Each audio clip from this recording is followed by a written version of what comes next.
To fix the Frigidaire washer code E2, which indicates the machine is taking too long to drain, follow these simple steps. First, understand that the E2 code is related to issues with the drainage system. So the goal is to identify and resolve any blockages or malfunctions. Start by checking the drain hose for any kinks or blockages. Make sure it is properly connected to both the washer and the drain pipe.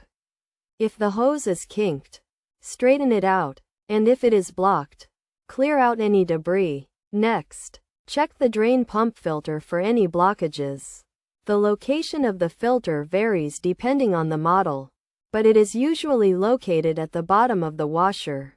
Remove any debris or lint that may have accumulated in the filter. If the issue persists, check the drain pipe for any blockages.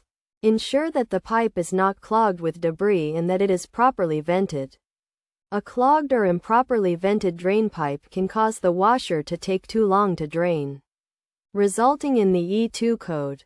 Additionally, check the washer's drain pump for any signs of malfunction. If the pump is faulty, it may need to be replaced. However, before replacing the pump, try resetting the washer by unplugging it and plugging it back in. This may resolve the issue if it is related to a temporary glitch. Finally, if none of the above steps resolve the issue, it may be necessary to call a professional for further assistance. Regular maintenance, such as checking and cleaning the drain hose and filter, can help prevent the E2 code from occurring in the future. By following these steps, you should be able to fix the Frigidaire washer code E2 and get your washer working properly again.